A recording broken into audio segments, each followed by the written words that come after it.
জীবনের কোনো পরিস্থিতিতে যদি এই দৃশ্যটা আপনার সামনে আসে যে আপনি যাদের থেকে সাপোর্ট পাওয়ার আশা রাখার পরও সাপোর্ট পাচ্ছেন না, আপনরাই দূরে সরে যাচ্ছে, মনে রাখবেন আপনার আল্লাহ আপনার উপর দয়া করা শুরু করেছেন। সুবহানাল্লাহ। ওই বিপদ থেকে আপনি যাদের সাপোর্ট নিয়ে উঠতে চাচ্ছেন, রব চাচ্ছেন আপনাকে কেউ না করুক সাপোর্ট, আপনার আল্লাহই স্বয়ং আপনাকে সাপোর্ট করতে চাচ্ছে বলেই মানুষকে দূরে সরাই দিচ্ছে। সুবহানাল্লাহ। জীবনে যদি কখনো দেখেন কাছের মানুষ দূরে সরে যাচ্ছে, বেঈমানি করছে, দুই নম্বরই করছে, চোখ উল্টাই ফেলছে, আপনি বুঝে নেবেন আল্লাহ তাআলা আপনাকে দুনিয়ার আসল চিত্র দেখাচ্ছে। আপনি যেন বুঝতে পারেন আপনার আপন বলতে আল্লাহ ছাড়া, আপনার আপন বলতে আপনার নবী ছাড়া আসলে আর কেউ নাই, আসলেই কেউ নাই, আসলেই কেউ নাই। আপনার ভালোবাসার অধিকার পাওয়ার একমাত্র আল্লাহর আছে, স্রষ্টা হিসেবে নবীর আছে। আপনার উম্মত হিসেবে আপনি ভালোবাসবেন আপনার নবীকে, আপনি আল্লাহকে ভালোবাসবেন, আপনার নবীকে ভালোবাসবেন। এই বুঝটা দেওয়ার জন্য আল্লাহ অনেক সময় দুনিয়ার এই বাস্তবতা আমাদের সামনে এনে দেয়। অনেক ভাই বোন, ভাই ভাই এমনও আছে মানুষের কথার ফাঁদে পড়ে, ভুল বোঝাবুঝির কারণে কিংবা মেজাজ গরম থাকার কারণে, দুই চারটা কথার শিকার হওয়ার কারণে হয়তো কোনো একটা সময় দূরত্ব হয়েছে, কিন্তু এখন একজন আরেকজনের সাথে মিলতে চায়, বসতে চায়।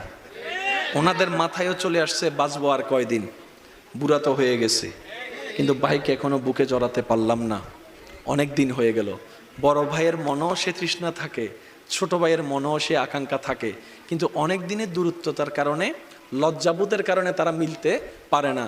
আমি আমার ভাইদেরকে, যুবক ভাইদেরকে অনুরোধ জানাবো, যদি এরকম কোনো ফ্যামিলি কন্ডিশন হয়, আপনারা যুবকরা মিলে, ভাইরা মিলে, চাস্তো ভাই জ্যাঠতো ভাইরা মিলেই আপনারা উদ্যোগটা নেন, ভাই ভাইকে যেন জড়াই ধরতে পারে, ভুল বুঝাবুঝি যেন শেষ হয়ে যায়। কথা বলেন ঠিক কিনা? বান্দা বান্দাকে মিলানোর কাজ করবে, আল্লাহ সেটা দেখে গুনাহ মাফ করে দিবে। সুবহানাল্লাহ। আমি শুনি না, আরো জোরে বলেন। মিলে থাকেন, কেউ মিলে থাকতে না চাইলে তার আল্লাহরে সে জবাব দিবে। আপনার পক্ষ থেকে আপনি ক্লিয়ার থাকেন, মানুষের উপকার করবেন, থ্যাংক ইউ পাওয়ার আশা রাখবেন না, করতেই থাকবেন। কেন? সে আপনার রবের বান্দা, আপনি বান্দার জন্য করবেন, ওই বান্দার আল্লাহ আপনার জন্য করবে।